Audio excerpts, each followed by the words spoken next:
Kita dalam pertemuan ini.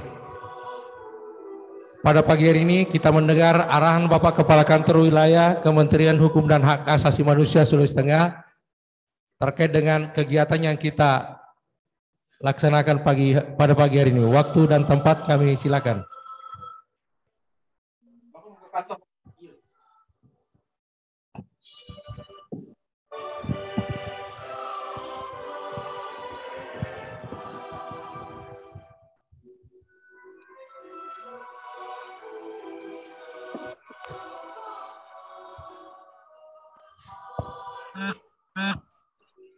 Ada di lapas Palu, grup lapas.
Indonesia tanah air beta, pusaka abadi nan jaya. Indonesia sejak dulu kala tetap dipuja-puja bangsa. Di sana tempat lahir beta, dibuai, dibesarkan bunda, tempat berlindung di hari tua, tempat akhir menutup mata.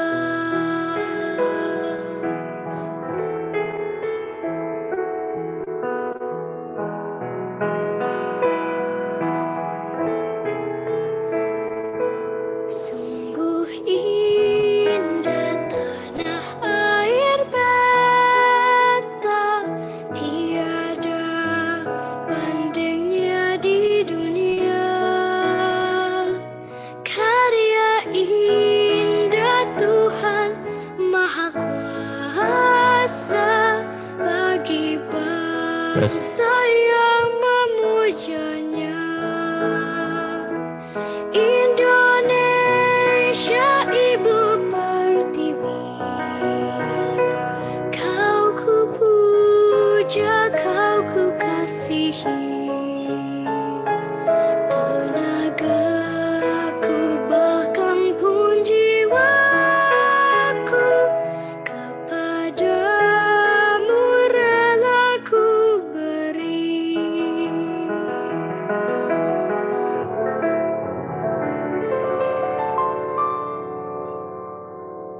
Baik, bismillahirrahmanirrahim. Assalamualaikum warahmatullahi wabarakatuh. Yang sama-sama kita hormati, para pimpinan tinggi Pratama, hadir secara virtual seluruhnya, Pak Kepala Divisi Pemasyarakatan, Pak Kepala Divisi Ankum, kemudian Pak Kepala Divisi Administrasi dalam posisi sedang isoman, Pak PLT Divisi Imigrasi hadir, para KUPT, Kalapas, Karutan, Kabapas, Karubasan, Kakanim, dan seluruh rekan-rekan, para sahabat semuanya yang insya Allah hampir 100% semuanya mengikuti. Mungkin ada beberapa teman yang kami harap juga rekan-rekan yang saat ini harus isoman juga saya berharap untuk mengikuti acara hari ini, karena bagaimanapun penting kami untuk melihat senyum dari rekan-rekan yang saat ini isoman, karena itu menunjukkan ada proses yang lebih baik di dalam pemulihannya. Perlu kami ingatkan selaku pimpinan pada teman-teman semuanya, saat ini kita berada di satu rentang yang membutuhkan kewaspadaan. Seiring dengan semakin fluktuatifnya yang terpapar positif di seluruh wilayah Indonesia. Beberapa wilayah besar seperti Jakarta, walaupun sudah mengalami penurunan di minggu ini, namun tetap dalam level yang perlu kewaspadaan tinggi.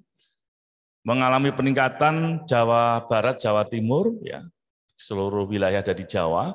Demikian juga Sulawesi Tengah, ya, demikian juga Sulawesi Tengah. Ada beberapa kota termasuk Palu, ya, kemudian Poso, terutama juga Banggai, telah memasuki level 2, ya, sehingga kami telah mengambil beberapa kebijakan pada teman-teman semuanya untuk melakukan pembatasan kegiatan dan pergerakan atau mobilisasi. Saya selalu menghimbau pada teman-teman semuanya, terutama teman-teman yang ada di lapas dan rutan, dan juga seluruhnya saya kira, mari kita meningkatkan protokol kesehatan kita. Ya, pemakaian masker di tempat kerumunan, ya, kemudian mencoba mengasumsi makanan-makanan yang bisa menambah imunitas kita, itu sangat penting. Termasuk juga pembatasan pergerakan atau mobilisasi kita, dan mencoba untuk mengurangi bentuk-bentuk kerumunan. Sehingga seluruh kegiatan pun kita sesuaikan. Termasuk kegiatan hari ini, kita bisa berkumpul semua, bisa menyapa semuanya, tapi dari tempat masing-masing. Ya. Kami dari ruang studio yang ada di kantor wilayah, yang kami menggunakan metode green screen, sehingga teman-teman akan lebih melihat tampilan ini jauh lebih bagus lagi dan mungkin jauh lebih nyaman. Pada sisi lain, teman-teman mungkin apel ini seperti Anda melihat televisi mungkin ya. Seperti itu kira-kira, sehingga kami berharap ini bisa membuat semacam semantik semangat kita. Nah, khusus pada pagi hari ini, sering rasa syukur kita pada Allah Tuhan Yang Maha Kuasa, teman-teman semuanya, dan bisa dihadiri oleh para KUPT, saya ingin memanfaatkan pertemuan kali ini untuk menjadi rapat terbuka. Bagaimana Satuan Kerja Kantor Wilayah Kementerian Hukum dan HAM Sulawesi Tengah di dalam mempersiapkan zona integritas menuju wilayah bersih dan melayani. Ya, wilayah birokrasi bersih dan melayani, WBBM. Kami paham pada teman-teman semuanya, terutama para pokja yang bergerak, beraktivitas mengakselerasi bagaimana menuju BBPM di tahun 2021, di mana kita belum dinyatakan dalam predikat itu. Ada beberapa evaluasi yang menyatakan harus ada perbaikan yang harus kita lakukan untuk capaian di tahun 2022 ini. Walaupun sebenarnya menurut pada aturan regulasinya, kita sebenarnya baru dapat mengajukan menjadi satker berpredikat BBPM itu setelah 2 tahun kita mempertahankan WBK, wilayah bebas dari korupsi. Sehingga saya kira seluruh capaian yang kita capai, baik dalam bentuk dokumen pengungkit maupun hasil, bisa menjadi modalitas kita untuk bisa mencapai predikat itu di tahun ini dengan jauh lebih jauh lebih mudah lagi seharusnya.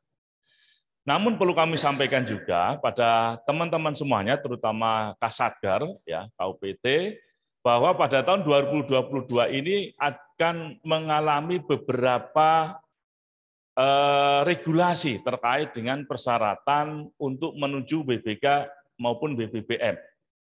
Ya. Yang pertama yang perlu saya sampaikan para Kasatgar, bahwa ada beberapa persyaratan modalitas yang harus dicapai. Ya. Ada persyaratan capaian akuntabilitas, ya, dan juga modalitas capaian sistem pengawasan atau SPIP kita, ya, di mana nilainya harus bagus. Nah, tentu nanti teman-teman yang di perencanaan di keuangan akan melakukan pendampingan langsung supaya 2 nilai akuntabilitas dan pengawasan ini nilainya bagus. Bagi Kasatker yang mungkin belum terbiasa, ya, dengan nilai-nilai atau indikator ini, saya minta juga belajar cepat. Karena tidak akan ada artinya teman-teman menyatakan janji kinerja dan janji menuju ZI kalau 2 indikasi ini tidak diperbaiki. Ya, walaupun secara umum di kantor wilayah akuntabilitas pelaksanaan anggaran dan juga pengawasan itu kita sebenarnya dalam nilai yang mencukupi untuk tahun 2021. Tetapi di tahun ini kita bisa mempertahankan bahkan perlu meningkatkan. Kehati-hatian kita di dalam menyelenggarakan kinerja anggaran, ya. Kemudian juga bagaimana memastikan bahwa seluruhnya termitigasi dengan baik, sehingga tidak ada penyelewengan, tidak ada kesalahgunaan, ya, atau penyalahan tata kelola keuangan. Ini menjadi sangat penting. Pada pertemuan berikutnya nanti minggu depan, mungkin kita akan secara konsen akan mengupas tentang 2 indikasi modal ini supaya nanti lebih jelas lagi. Yang ketiga adalah bahwa Satker harus mampu menyajikan 100% laporan harta kekayaan dari semua pegawai atau wajib lapor.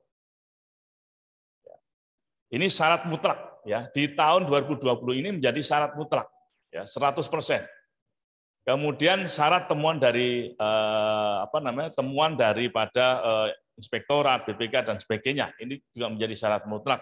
Masih ada 1 satker yang nanti akan kita dampingi, yaitu Lapas Toli-Toli. Bagaimana nanti bisa merubah dari kondisi yang belum tertangani ini menjadi kondisi yang tertangani secara struktural. Nah, ini mungkin nanti teman-teman di divisi administrasi akan melakukan pendampingan langsung supaya menjadi optimal. Karena kalau kita lihat perkembangan di Lapas Toli-Toli, insya Allah sudah memenuhi beberapa data dukung di tahun 2021. Alangkah sangat nistanya kalau hanya karena persoalan misalnya temuan BPK atau temuan tentang penyelenggaraan belanja modal yang tidak dapat diselesaikan. Untuk itu kami akan mengoptimalkan itu bersama-sama dengan teman-teman di Lapas Toli tentunya. Nah, teman-teman semuanya, ada yang bertambah dari persyaratan menuju BBK atau BBPM ini. Yang tadinya komponen pengungkit itu hanya berbasis pada data dukung yang terkelola melalui lembar kerja evaluasi dalam evaluated di tiap 3 bulan sekali. Kalau kita lihat ada laporan B3, B06, B09, dan B12. Ini adalah data dukung yang bersifat dokumenter yang menggambarkan bagaimana proses Anda mencapai zona integritas dari satker Anda. Apa yang bertambah dari regulasi tahun ini di tahun 2022, di mana kita semuanya harus membuktikan bahwa ada capaian dari setiap kegiatan yang dilaksanakan yang didokumentasikan di dalam komponen pengungkit yang namanya komponen reform. Apa yang terbangun, apa yang sudah dihasilkan dari setiap kegiatan tersebut. Contoh misalnya untuk Pokja Manajemen yang menyelenggarakan seperti ini, rapat penetapan rencana kerja dan prioritas, program prioritas misalnya.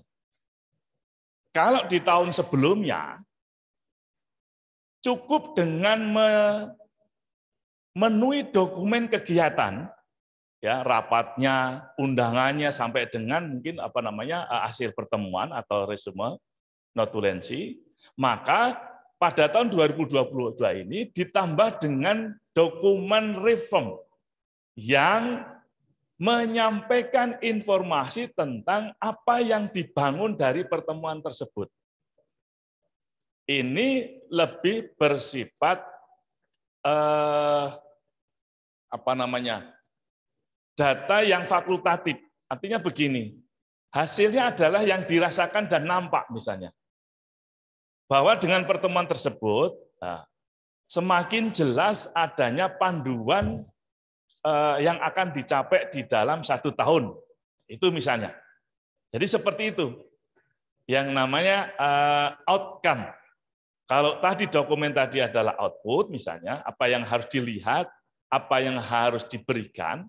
Nah, yang harus dirasakan daripada setiap tahapan itu yang namanya outcome dari setiap tahapan. Nah, Bapak Ibu semuanya, teman-teman semuanya, saya mau menyampaikan Anda nggak usah takut dengan capaian proses di tahun 2022 ini, karena akan ada pemudahan. Yaitu di mana setiap rancangan dokumen yang harus dipenuhi melalui lembar kerja evaluasi, Anda sudah dibantu nanti rancangan narasinya. Nah, mungkin Pak Gerson bisa keluarkan nanti. Ya. Ada rancangan narasinya. Kalau dari beberapa pengalaman kita melakukan pendampingan, termasuk kemarin ke Balai Pemasyarakatan Palu, Lapas Perempuan Palu, ya, kemudian juga terakhir kemarin kami di Rutan Donggala karena sudah meminta, dan satu lagi yang akan kita penuhi nanti di Lapas Luwuk, karena 4 UPT ini yang sudah mengajukan tertulis untuk meminta dilakukan pendampingan, yang lain belum. Kami melihat bahwa ada ketimpangan persoalan kepastian untuk narasinya atau tata naskahnya. Nah, teman-teman semuanya, di tahun ini kita tidak perlu khawatir, karena setiap data dukung yang harus dipenuhi, itu sudah ada contoh yang harus dikelola tata naskah dinasnya. Contoh misalnya, bagaimana membuat undangan, bagaimana membuat resumenya, bahkan bagaimana menyusun daripada paket reformnya, atau dokumen reform yang saya sampaikan tadi. Ya, itu sudah ada, ya. Nah, kalau memang tidak sempat, nanti mungkin Pak Gerson bisa ditampilkan. Oke. Nah, ini akan lebih mudah lagi. Saya perlu menyampaikan ini pada teman-teman semuanya. Seharusnya teman-teman jauh lebih bisa mensiasati dengan mudah dan cepat. Yang saya lihat adalah beberapa, ya hampir semuanya, ya mungkin saya belum terlalu mantau, tetapi capaian B menuju B03 kita ya, itu masih zero selain mungkin berita tentang perjanjian kinerja dan komitmen menuju zona integritas. Bagaimana kelanjutannya, ini kami belum melihat.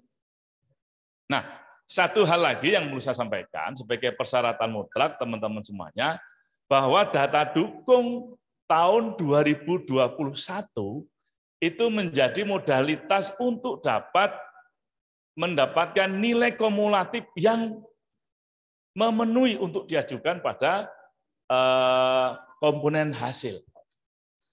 Kalau melihat pada capaian data dukung tahun 2021, mungkin Pak Gerson. Nah, ini contoh ini adalah bagaimana menyusun seluruh naskah tata dinas dari semua dokumen yang harus dipenuhi. Ini para Kalapas, para Karutan, saya minta nih, Anda sudah tidak ada kebingungan lagi. Ya, jadi teman-teman nanti pelaksana administrasinya itu sudah ada. Bagaimana nanti ini kegiatan betul-betul dilaksanakan, ada rapatnya, ada dokumentasinya, ada undangannya, saya kira itu. Ya. Nah, saya kembali kepada tadi, data dukung tahun 2021, Pak Gerson mungkin bisa ditampilkan, itu menjadi bagian dari kumulatif untuk mencapai data dukung tahun 2022. Kalau kita lihat pada capaian tahun 2021, maka Kanwil Palu dan Kanwil beserta Lapas Perempuan Palu mendapatkan nilai yang optimal, ya, mendapatkan laporan yang optimal. Kita bisa lihat, ya, kita bisa lihat dari capaian. Nah, kita teman-teman masih ada beberapa satker yang nilainya sangat timpang sekali. Sehingga kalau kita lihat itu B03-nya saja itu tidak bergerak. Ya. B03-nya tidak bergerak. Nah, ini kita bisa lihat. Ada yang masih 36, seperti misalnya Lapas Lubuk. Ini Pak Kalapas tahun 2021. Saya kira Pak Kalapas belum di situ, dan saya kira Pak Kalapas nanti akan jauh lebih bisa, karena Anda adalah mentor di capaian WBK di UPT sebelumnya. Sangat minim sekali.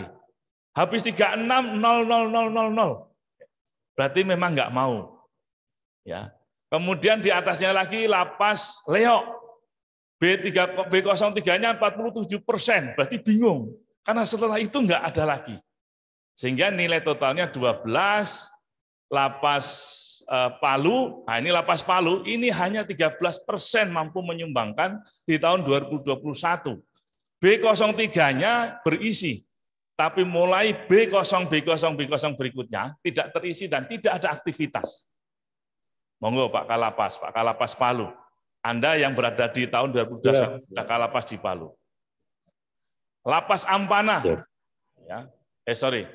Rumah Tahanan Negara Palu.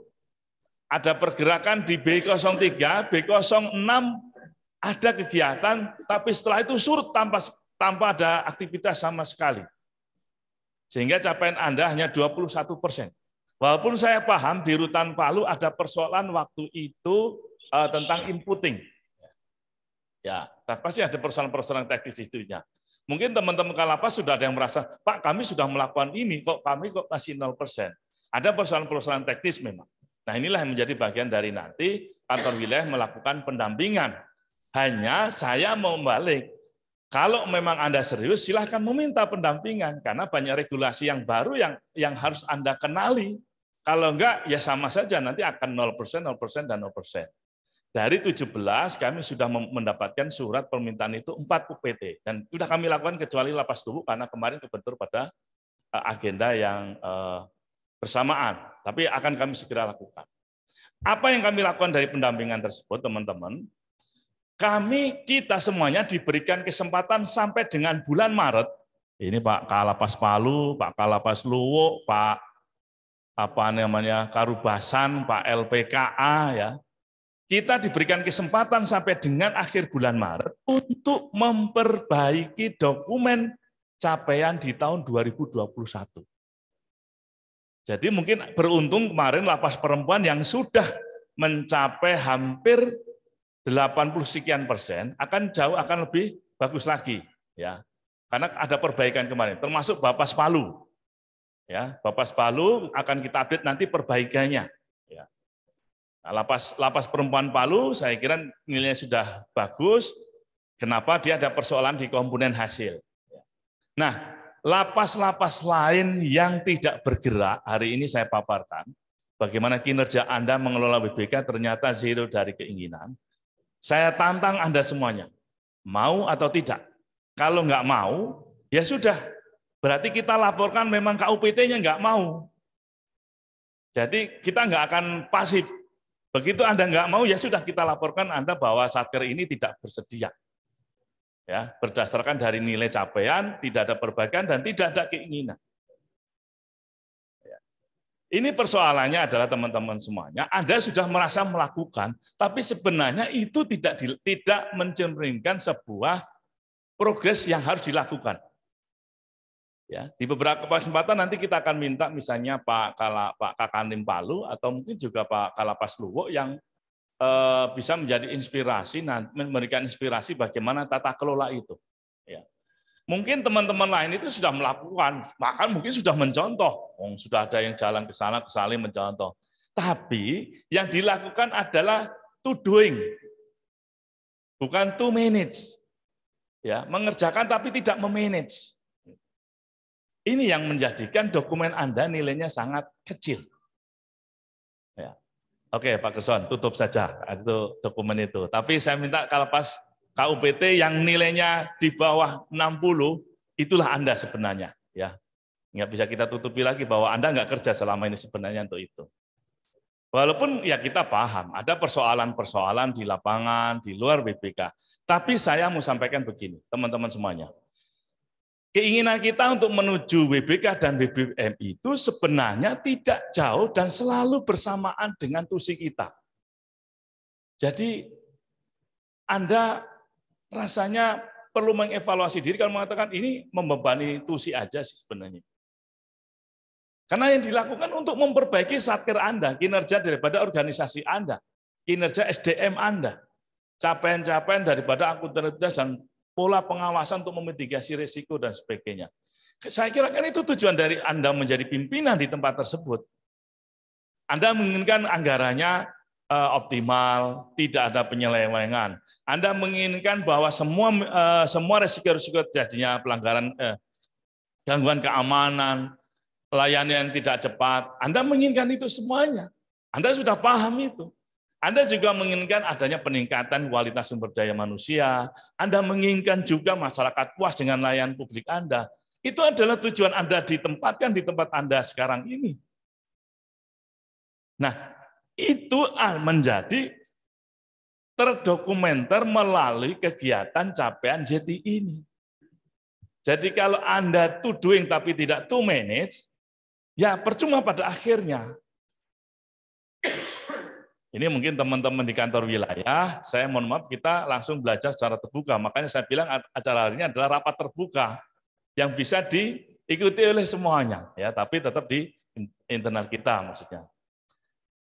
Karena saya menyampaikan ini rapatnya kantor wilayah, capaian menuju BBM, tapi sekaligus saya bisa menyampaikan bagaimana teman-teman satker ini, ayo, waktu Anda tinggal 1,5 bulan nih, memperbaiki dokumen 2021 dan memantik dokumen tahun 2022. Kantor wilayah, kemarin sudah kami awali dengan kegiatan rapat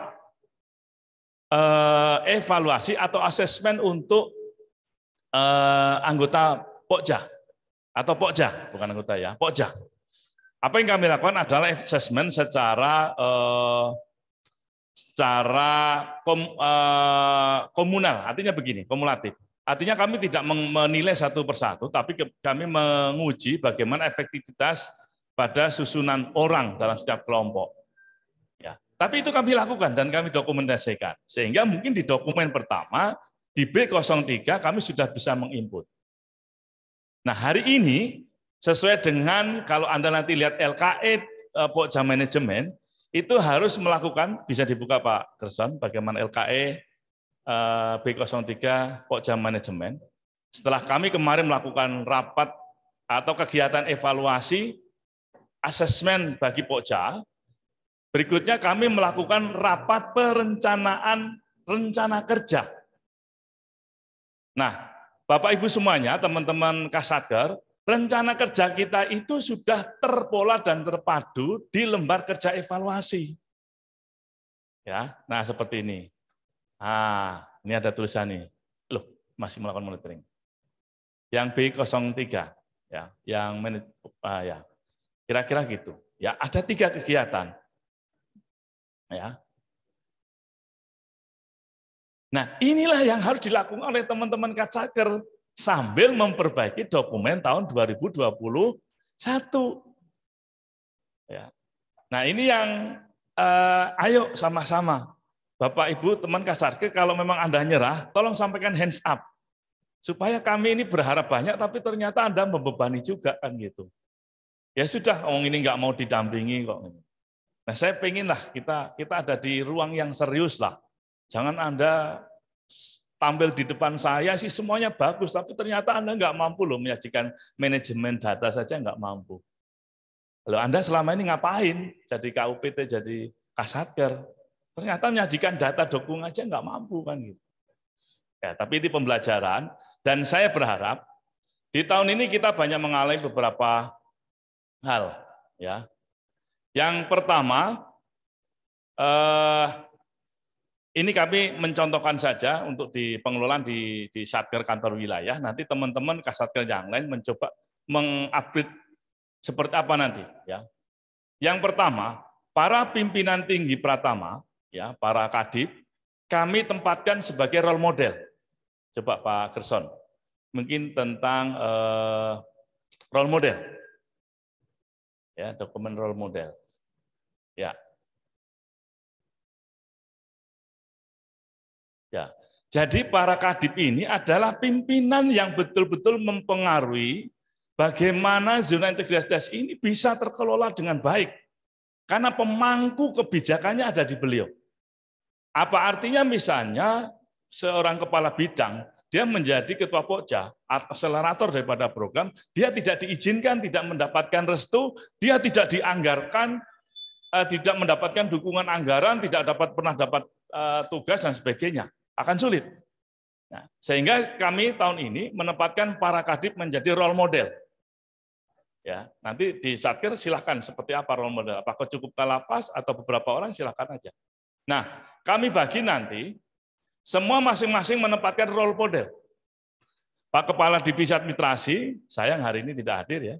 Sudah hadir belum Pak? Ya. Ya. Pak Kepala Divisi Administrasi sebagai Ketua ZI, tentu beliau adalah role model bagaimana pengelolaan manajemen data dukung dan progresnya. Beliau role modelnya. Harus mampu menggerakkan baik di internal kantor wilayah maupun di para satker-satker. Ya, ini nanti Pak Sapa tolong disampaikan nanti ya.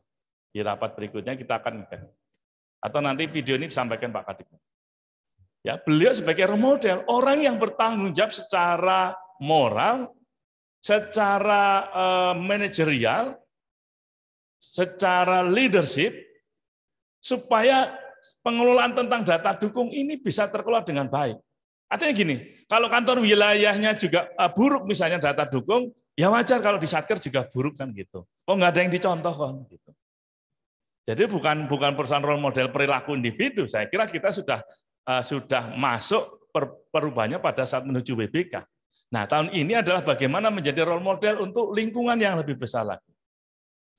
Pak Kepala Divisi Pemasyarakatan adalah role model di dalam pengawasan internal di divisinya dan pembinaan pengawasan internal untuk UPT pemasyarakatan. Sehingga mampu melakukan mitigasi persoalan-persoalan keamanan misalnya.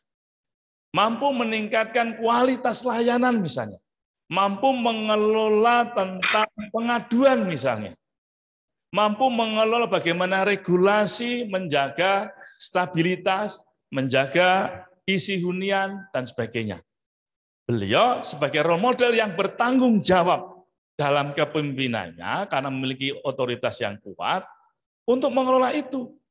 Sehingga hasilnya nanti adalah bisa pertemuan pembimbingan, bisa melakukan pengawasan ke lapangan, dan sebagainya. Dari mana anggarannya? Lah anggarannya ada di divisi pemasyarakatan.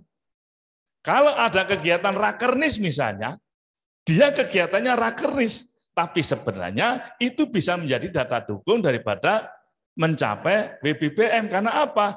Pak Kadipas melakukan kegiatan yang bersifat pengkayaan pengawasan internal misalnya, supaya lapasnya, rutannya, dan sebagainya. Kami tempatkan role model ini ada teman-teman yang memiliki kualifikasi, kemampuan manajerial karena jabatannya dan juga karena otoritasnya. Pak Kepala Divisi Imigrasi, Pak PLT juga demikian.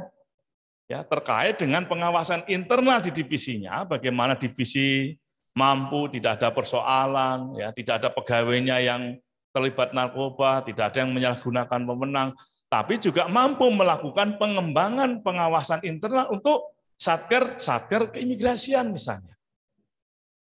Jadi role model. Kita nggak usah, memang itu tusinya beliau.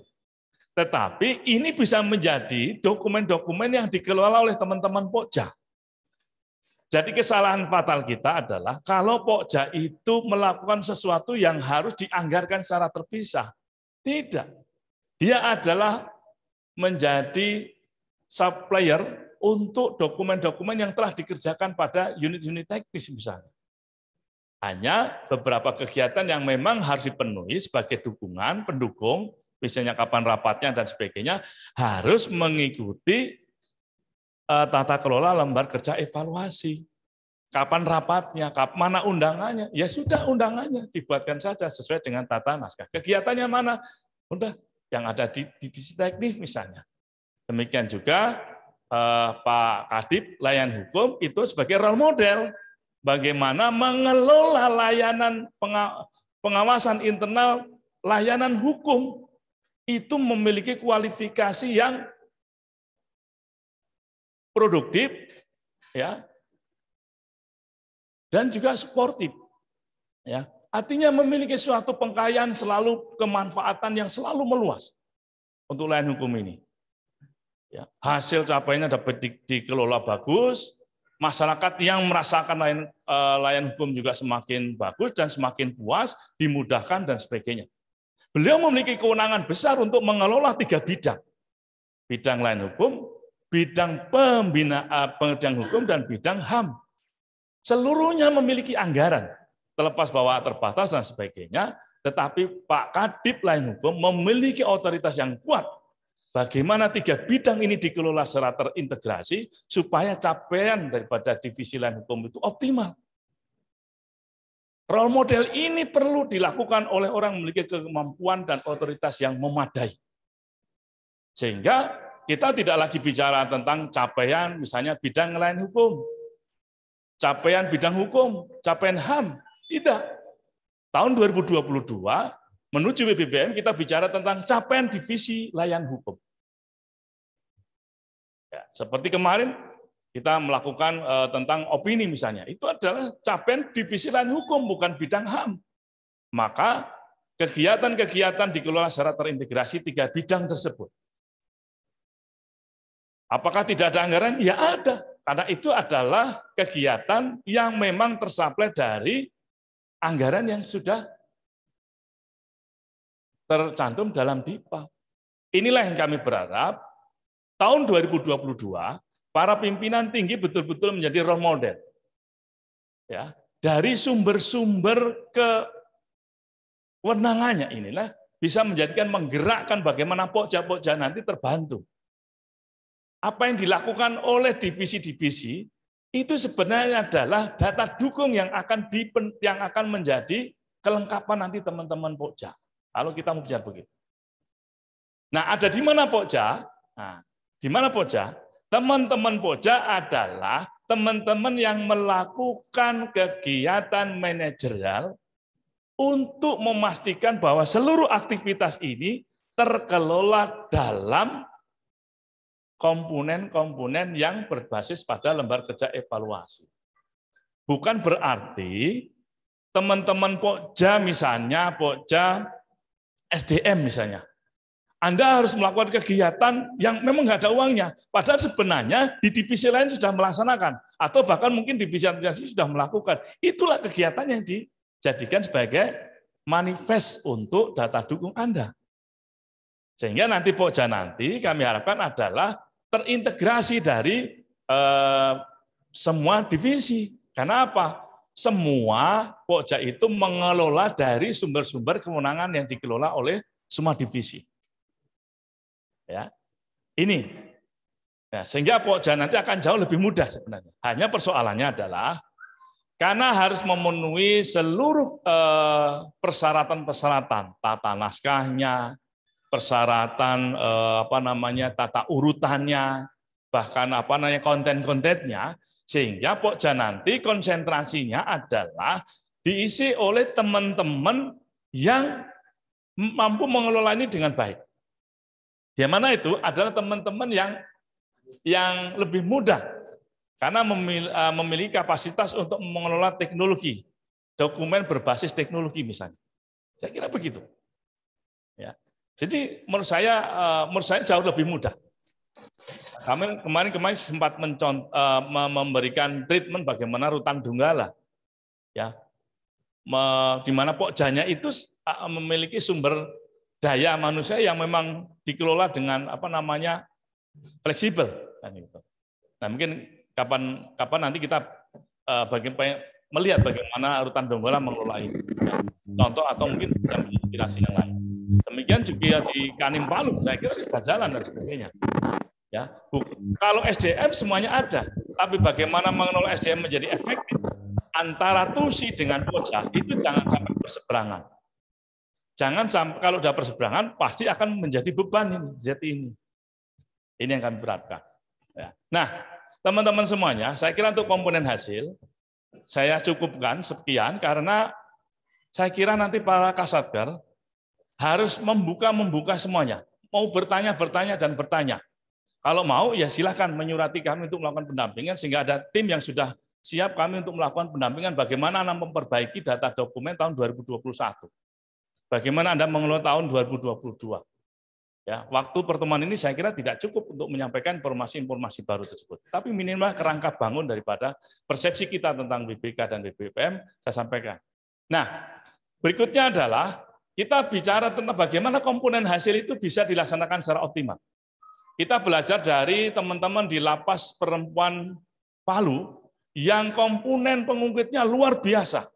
Hanya satu Pokja saja yang nilainya di bawah 90. Selebihnya 100%. Jadi data dukungnya luar biasa optimal teman-teman di Lapas Perempuan. Ini teman-teman Kalapas Ampana, Kalapas Leo, itu bisa belajar dari teman-teman Pokja di Lapas Perempuan Palu. Ya, silahkan diundang kalau memang ini minimal diundang virtual. Ya, saya kira Anda bisa saling belajar. Nah, ternyata Lapas Perempuan ini gagal saat mempertahankan komponen hasil. Ya, setelah mencoba kita mengindrakan kenapa kok bisa gagal? Tidak nyambungnya antara persepsi capaian dengan persepsi hasilnya.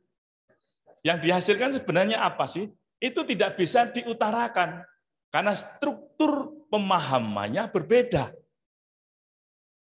Disinilah kami mencoba di tahun ini merancang satu sistem di mana komponen hasil itu dapat dimudahkan dicerna dan dikonstruktifkan saat kita menetapkan siapa yang menjadi agen perubahan.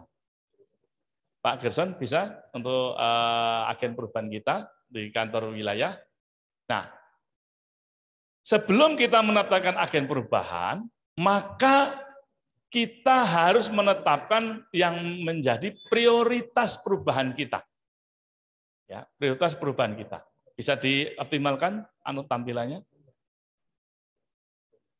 Nih, saya menyebut sebagai pengaruh utamaan ya untuk prioritas program.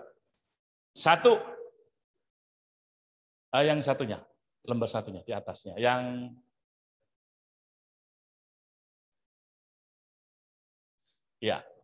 yang prioritas program. Nah ini, satu, menjaga konsistensi kedisiplinan dan upaya pengembangan kapasitas serta budaya toleransi dan semangat kebangsaan. Kalau Anda lihat, ini prioritas yang terkait dengan bagaimana pengelolaan ASN hari ini dan ke depan. Semangat itu. Dan sesuatu yang memang harus menjadi modalitas, disiplin, dan upaya pengembangan kapasitasnya. Kembali ke tadi. Yang kedua, meningkatkan sistem pengawasan internal dan mitigasi risiko pada unit pelaksana teknis pemasyarakatan dan imigrasi. Ya, ini adalah sebenarnya aspek pemenuhan penguatan pengawasan. Meningkatkan sistem pengawasan internal. Bagaimana kita semuanya memiliki gerak cepat saat terjadi masalah. Kita punya cara untuk mitigasi risiko terjadinya misalnya keamanan di lapas dan rutan. Mana saat fatalnya, kapan itu dilatih saat fatal dan sebagainya. Kapan, bagaimana mengelolanya dan sebagainya. Di imigrasi, bagaimana kita mengembangkan jejaring untuk mengelola kewilayahan cukup luas ini sehingga kita bisa mendapatkan mitigasi pada risiko pengawasan orang asing misalnya. Kemudian kita tetapkan lagi, meningkatkan kualitas layanan publik dengan pemanfaatan teknologi untuk kemudahan dan kenyamanan layanan. Bukan hanya kemudahan, tapi juga kenyamanan. Ini prioritas kita. Apa-apa yang sudah kita lakukan dengan perkembangan teknologi dalam layanan kita kembangkan lagi. Karena saya yakin masih banyak yang bisa kita lakukan. Nah, berikutnya, meningkatkan prestasi pelaksanaan tusi layanan hukum yang lebih kontributif. Nah, ya, ini Permen RB nomor 90 tahun 2020 tentang tahap ketiga seperti ini. Pak Gerson sudah langsung men-training ini, meningkatkan prestasi pelaksanaan tusi, ya tugas dan fungsi daripada layanan hukum yang lebih kontributif. Dari mana kontributifnya? Hasilnya lebih banyak yang terlayani, kualitasnya lebih banyak. KI meningkat sekian, layanan persoalan perorangan meningkat sekian. Dari UMKM yang sebelumnya tidak menjadi sekian dan sebagainya. Sangat kontributif. Ya, karena Anda adalah divisi yang langsung bersentuhan dengan masyarakat umum secara luas. Kalau nggak kontributif, Anda hanya melakukan kegiatan, tapi nggak ada kontributifnya, ya namanya bukan kontributif, namanya Anda sekitar melaksanakan anggaran. Disinilah kami pacu, Kadip sebagai role model harus mampu menggerakkan setiap kegiatan yang dilakukan, perjalanan dinas lah, apapun sebenarnya, harus mampu memberikan informasi kepada publik bahwa Anda adalah kontributif kepada mereka. Kalau ada satu tim nanti melakukan perjalanan dinas ke Morowali misalnya, langsung share informasinya itu kepada masyarakat sekitar, panggil media setempat, bahwa Anda hadir, kantor wilayah ini hadir, divisi layanan hukum ini hadir di Morowali. Jangan Anda diam-diam di sana, nanti pulangnya diam-diam, tiba-tiba Anda kena COVID. Mana hasilnya? Masyarakat nggak merasakan. Anda ketemu para pihak, saya setuju. Anda ketemu para pemangku kebijakan, saya setuju. Tapi apakah masyarakat tahu? It's no. Saya minta, undang itu media yang ada di lokal Anda. Anda ke Morowali, Anda mau ke Toli-Toli. Kontak dulu kepala bidang, saya nanti minta ketemu dengan ini. Apa susahnya? Ya, apa susahnya? Paling tidak Anda ajak humas daripada kantor wilayah. Beritakan itu, beritakan itu. Karena setiap rupiah yang Anda pakai untuk perjalanan dinas dan bekerja dalam saji layanan, hasilnya harus terukur. Ini yang saya minta sebagai program kontributif, peningkatan kontributif daripada layanan hukum kita. Demikian yang teman-teman di perancangan hukum. Selama ini kita diam-diam saja.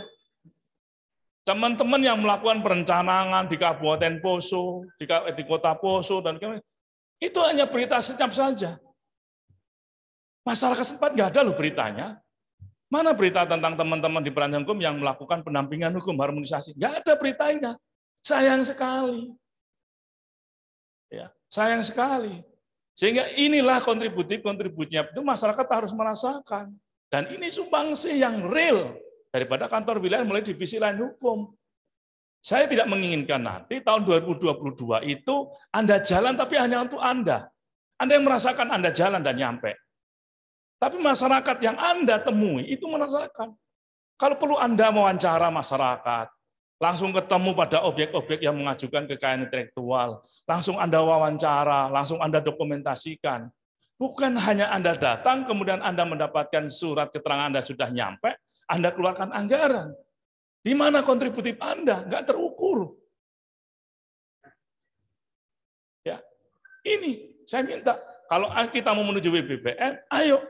Divisi layanan hukum harus semakin kontributif dan terukur peran di masyarakat. Dan siapa yang mengukur itu? Ya masyarakat. Nah, baru yang prioritas berikutnya terakhir adalah meningkatkan citra organisasi melalui sistem pemediaan yang handal. Ini mengcover dari semua prioritas. Nah, cara untuk prioritas program ini bisa dicapai dengan efektif, maka agen perubahan itu kita tetapkan berdasarkan pada program prioritas. Silakan lanjut, Pak Person. Nah, ini pengaruh keutamaan menuju BPN oleh agen perubahan. Nanti kita akan minta para pimpinan tinggi, Pak Kadip, akan merapatkan khusus untuk menetapkan siapa yang menjadi agen 1, 2, 3, 4, sampai 5. Agen apa? Agen dari setiap prioritas. Agen 1, membangun inovasi layanan hukum dan estetika ruangan layanan hukum yang lebih nyaman. Itu dari salah prioritas kita. Siapa? Tetapkan nanti agennya. Agennya adalah ini. Dialah yang akan selalu mempersiapkan perencanaannya dan sebagainya. Dia mengawasi dan sebagainya. Dia memberi contoh bagaimana itu kalau ngelayanin orang harus senyum. Dia ngasih contoh. Ya, itu harus didokumentasikan. Lanjut. Agen 2, membangun sistem penegakan disiplin yang informatif dan edukatif. Kalau ada yang melanggar, ada yang terlibat ini, bagaimana itu dilakukan?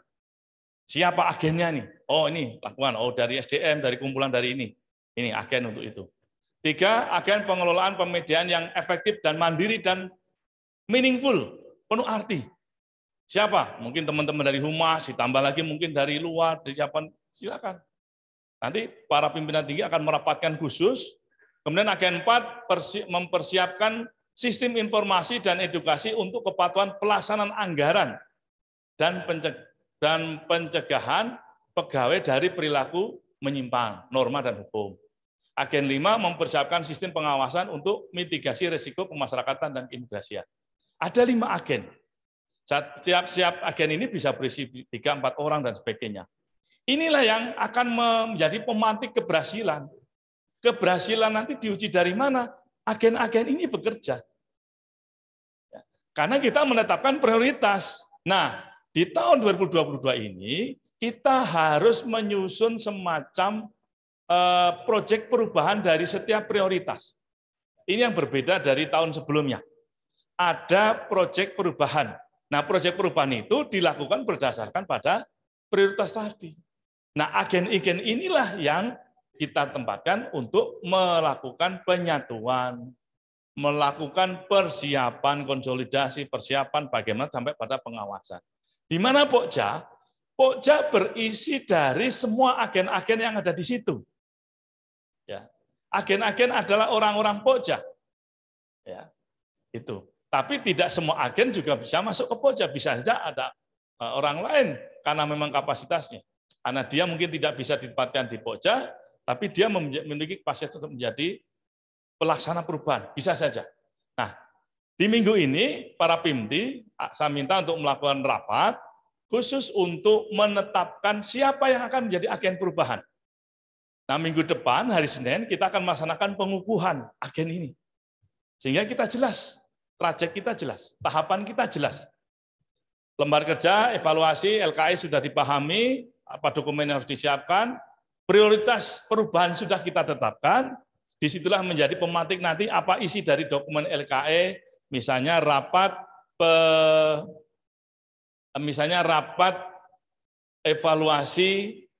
rapat peningkatan kualitas layanan.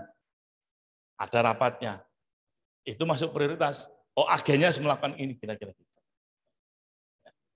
Kira-kira begitu. Nah, agen akan kita kukuhkan supaya orang tahu dan supaya ada rasa tanggung jawab. Ya, supaya tahu dan orang yang ditetapkan pun merasa bertanggung jawab. Tentu nanti PIMTI karena sebagai role model akan melakukan asesmen. Bisa nggak orang ini jadi agen perubahan? Ya, misalnya di pengendalian pengawasan internal pemasyarakatan ditetapkan agennya siapa?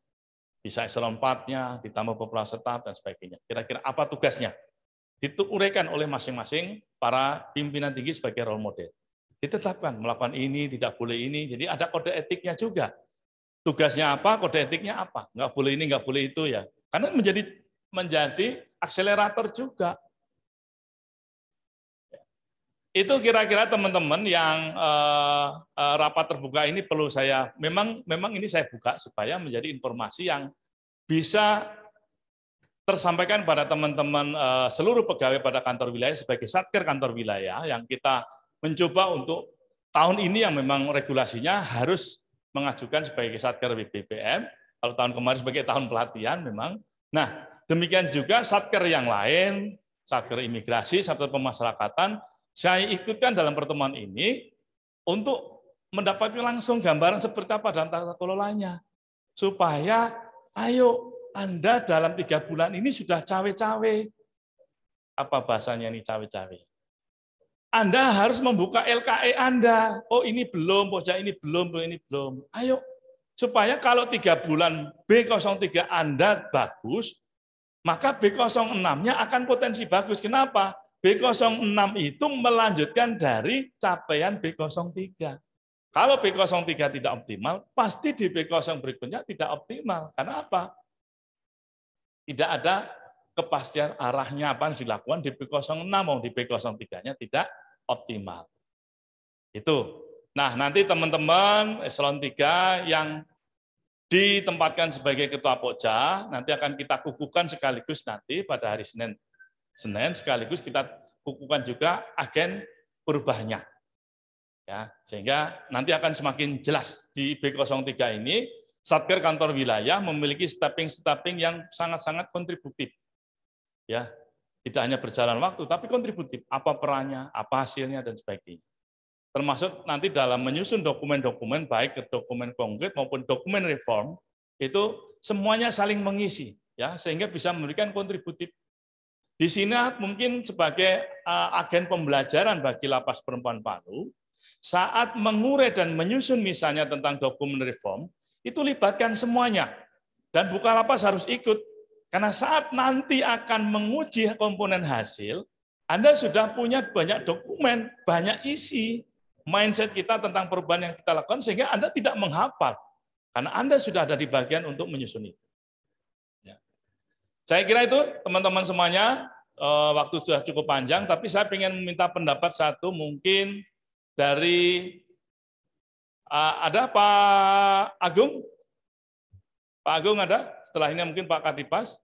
Atau mungkin Pak Kadipas dulu sebagai role model pemasyarakatan, statementnya yang bisa menjadi pematik dan untuk kita semuanya. Silakan Pak Kadipas, mungkin beberapa statement saja bagaimana kita mengelola pengawasan internal di pemasyarakatan. Setelah itu mungkin Pak Agung, satu baru Pak Kadip Janto. Silakan Pak Kadipas.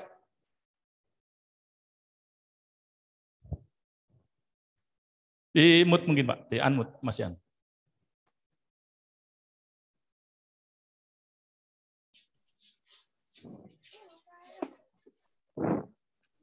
Siap, terima kasih Bapak Kakanwil. Assalamualaikum warahmatullahi wabarakatuh. Waalaikumsalam warahmatullahi wabarakatuh.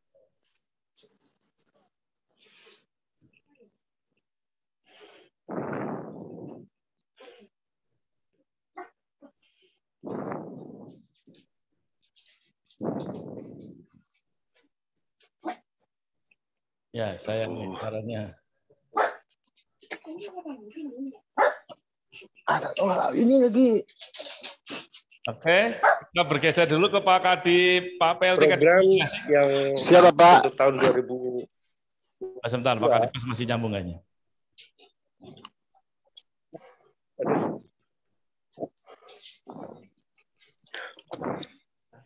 Lanjut Pak, bagaimana Pak suara saya masih bisa didengarkan ya Pak? Ya, terdengar Pak Kadip, silakan. Izin kelihatannya ini ada gangguan, apakah suara? Oh, kalau gitu kita bergeser ke Pak Agung dulu. Jadi silakan Pak Agung. Kadipas siapa? Akan membina lebih jauh lagi. Pak Kadipas, mungkin kita hand dulu, mungkin Pak Agung dulu, karena suaranya yang diterima dengan jelas. Silakan Pak Agung. Siapa Pak? Terima kasih Bapak. Assalamualaikum warahmatullahi wabarakatuh Pak. Alhamdulillah. Dalam saya pelajari 2 tahun kemarin, pertama kita dapat WBK dan WBK tahun ini karena kekurangan dari satker-satker dan juga di pojak-pojak kita yang ada itu hanya beberapa orang saja yang bekerja, tidak seluruh tim, Pak.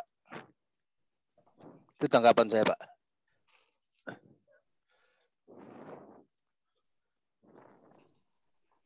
Ya, Pak. Ya, kami terima. Oke. Cukup, Pak Agung?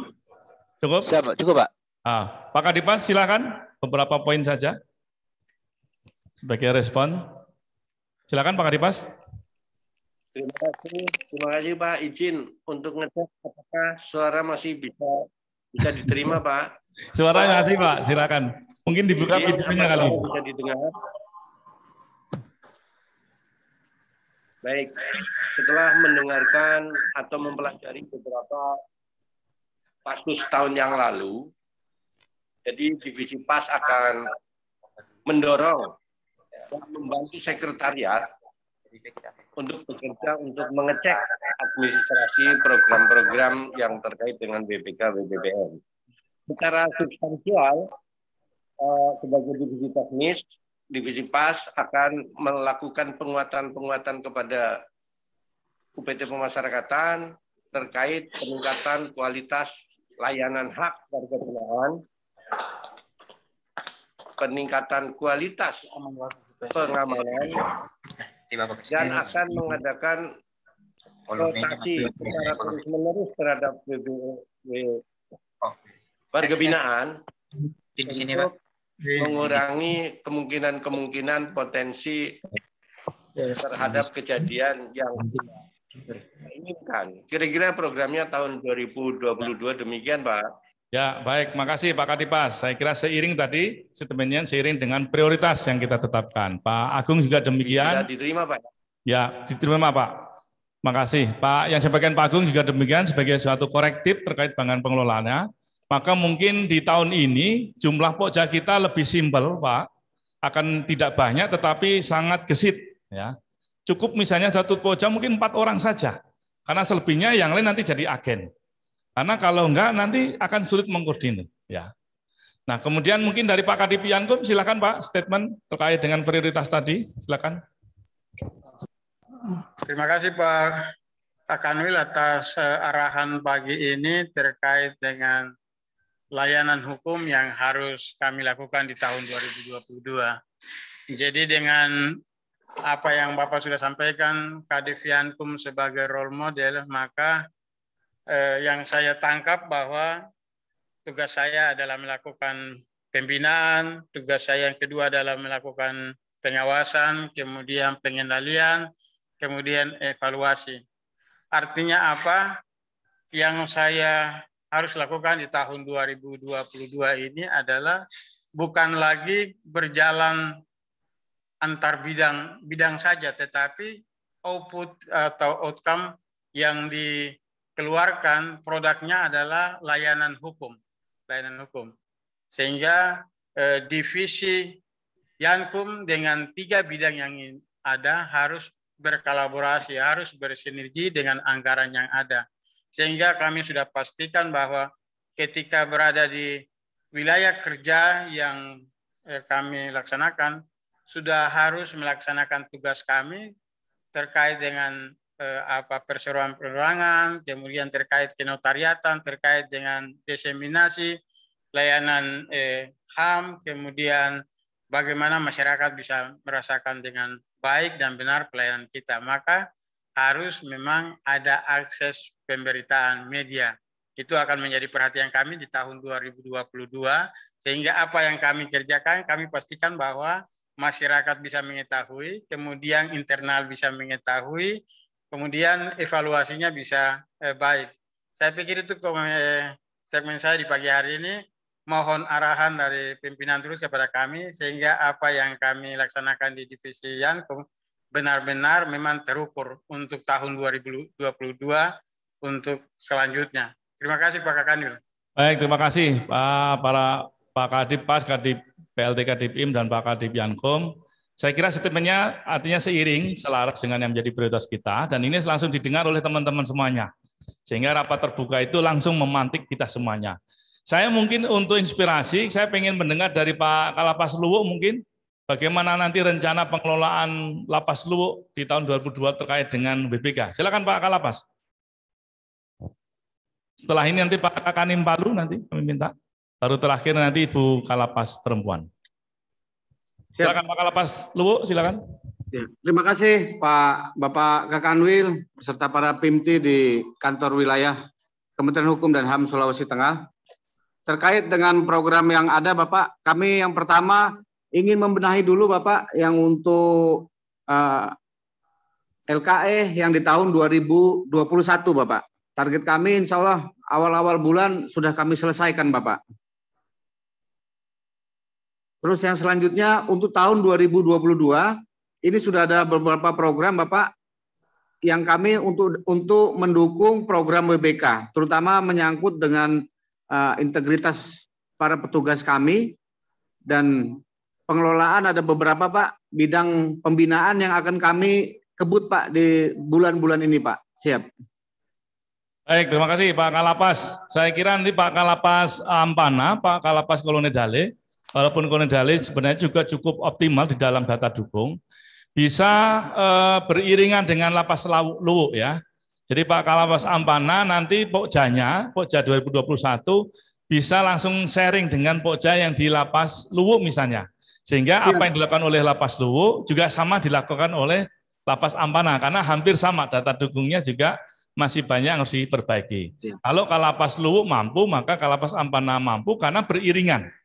Jadi misalnya Lapas Luwuk mengelola data dukung ini, demikian juga di Ampana, demikian di Kolonedale, demikian juga kalau di Poso karena apa namanya sudah optimal ya, tinggal di komponen hasil yang belum bercerita menurut saya. Pak Kakanim Palu silakan inspirasinya untuk kita semuanya kira-kira seperti apa nanti apa yang menjadi success story-nya. Silakan Pak Kakanim Palu. Terima kasih Bapak Kakanwil dan seluruh PIMTI dan peserta apel virtual pada pagi hari ini. Ada beberapa hal Pak, mungkin kalau saya punya semacam sedikit ini aja Pak, sharing saja bahwa kantor itu seperti rumah kedua Pak. Jadi kita harus enjoy menikmati di dalam pekerjaan di kantor tersebut. Jadi dalam pembangunan zona integritas itu memang harus menikmati dulu, enjoy dulu. Jadi kantor seperti rumah kedua dan kita ciptakan beberapa inovasi dan kita harus melibatkan seluruh pegawai, baik pegawai maupun PPNPN bahwa inilah kantor kita harus membuat sesuatu yang perubahan itu harus bisa dirasakan dan memang harus dimulai dari role model dari pimpinannya Pak. Dalam hal ini pimpinannya, Kasatkernya. Dari situ nanti tercipta bahwa kita ini keluarga, kita bagian dari perubahan itu. Jadi mohon izin Pak, mungkin saya sedikit masuknya memang person to person dari orang per orang jadi kita bagian dari perubahan itu, kita semua harus berubah dan perubahan itu harus memang nyata, harus dinikmati dan memang ada perubahan itu terlihat baik bukan dari fasilitas kantor aja ataupun yang terlihat tidak, tapi bahwa memang before afternya itu terlihat jelas.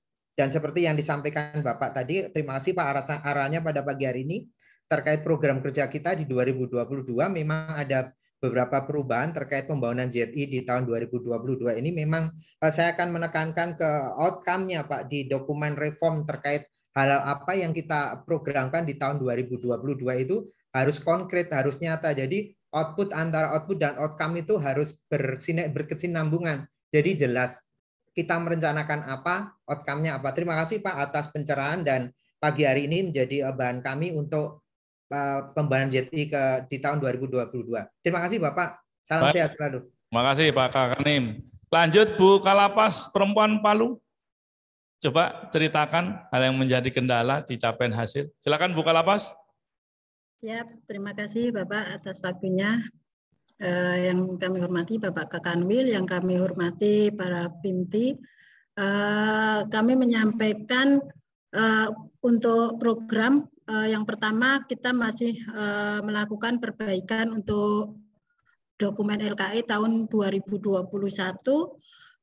Yang kedua kita juga mempersiapkan untuk LKI tahun 2023. Jadi tahun 2022. Izin Bapak untuk pembuatan LKI mungkin kita tidak menjadikan suatu beban, jadi beriringan dengan tupoksi kita. Jadi untuk mengerjakan lebih menikmati, jadi tidak suatu beban, jadi tidak menjadikan kita ini mempunyai beban yang lebih, tetapi harus beriringan, Bapak.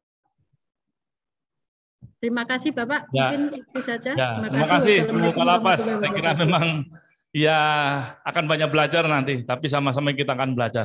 Saya terakhir minta komentar dari Bu Herlina. Mungkin saya anggap orang yang memiliki luasan para pihak yang bisa membantu. Silakan Bu Herlina, bagaimana mengelola layanan hukum nanti yang lebih kontributif. Silakan Bu Herlina. Mana ada? Silakan. Bisa ditampilkan wajah full ini. Ya. Terima kasih Pak. Ya. Izin Pak, jadi sesuai penyampaian Bapak tadi bahwa untuk layanan publik itu sudah ada melekat di posisi kita masing-masing, terutama di layanan hukum, dan yang disampaikan Pak Kadi bahwa kita harus berkolaborasi untuk tahun 2020.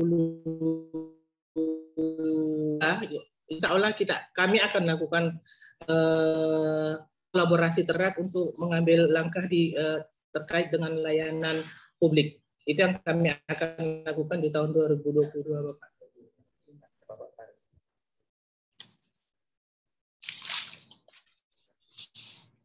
Halo. Oke, masih ada Bu? Iya, Bapak. Saya kira disampaikan. Itu yang kami. Ya, Pak. Itu yang ingin kami lakukan di tahun 2022 apa yang Bapak katakan tadi, bahwa bukan kami perjalanan dinas itu bukan hanya untuk datang koordinasi saja, tapi kita akan melakukan ada output. Mungkin untuk contohnya KI, kami akan melakukan pengumpulan masyarakat di sana sehingga hasil yang kita dapatkan di daerah itu berapa pendaftaran ini untuk KI, Pak. Berapa pendaftaran KI yang akan kami rekrut di daerah A, misalnya di Kabupaten Poso misalnya. Begitu juga perseroan perorangan. Mungkin kita kumpulkan di UMK-nya di sana, berapa yang akan kita rekrut, yang akan mendaftar di perseroan perorangan, sehingga hasil daripada pendaftaran itu satu daripada layanan publik. Begitu juga nanti di HAM, di hukum juga, dan di divisi lainnya untuk memberikan informasi kepada kami terkait dengan layanan publik yang sudah dilakukan. Itu Bapak. Itu saja barangkali Pak. Makasih. Saya kira itu sangat inspiratif dan saya minta di perjalanan dinas nanti betul-betul sangat kontributif terhadap masyarakat yang bisa diukur. Terima kasih semuanya. Saya kira kita perlu satu inspirasi bagaimana kita bergerak tanpa lelah walaupun tantangan itu memang semakin meningkat. Ini ada sesuatu yang bisa kita belajar dari alam kita.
Iya, terima kasih teman-teman semuanya. Saya kira ini inspirasi buat kita. Jangan dilihat siapa yang lari, tapi memang itu capek juga rasanya karena harus sampai di puncak dari para layang kita. Memang lari sungguhan, bukan lari pura-pura ya. Jalan kita semakin terjal, ya, semakin banyak persyaratan, semakin banyak indikasi yang harus kita penuhi. Sisi lain juga teman-teman harus memperbaiki lagi data dukung sebelumnya dan sebagainya. Itu hal yang nggak gampang memang di tengah berbagai problematik kita yang kita hadapi, termasuk modalitas hidup kita yang sekarang sedang pandemi dan sebagainya. Tapi saya yakin bahwa sahabat-sahabat saya yang hadir di pertemuan kali ini adalah sahabat-sahabat terbaik yang mampu membangun semangat dan inspiratif untuk sukses. Ya, kita semuanya harus mampu menjadi bagian dari inspirasi secara terorganisir. Jadi sukses untuk kita semuanya. Kami berharap pertemuan ini bermanfaat dan ini juga akan menjadi data dukung kami untuk B03 kami pertemuan ini, sehingga video ini pun juga yang dikelola dengan teman-teman tim kreatif. Ya, nanti mungkin teman-teman lapas bisa melakukan hal yang sama dengan sistem seperti ini sehingga output dari kegiatan hari ini juga langsung bisa hasilnya adalah sebagai bentuk pemediaan. Terima kasih, salam sukses untuk kita semuanya. tetap waspada dengan berbagai persoalan-persoalan, gangguan keamanan dan sebagainya. Namun kami yakin bahwa teman-teman adalah orang-orang terbaik untuk tetap menjaga integritas. Salam sehat untuk kita semuanya. Assalamualaikum warahmatullahi wabarakatuh. Salam Om Swastiastu, Namo Buddhaya, salam sukses dan salam Pancasila. Kami kembalikan pada host kita, Pak Haji Said. Silakan Pak Haji Said.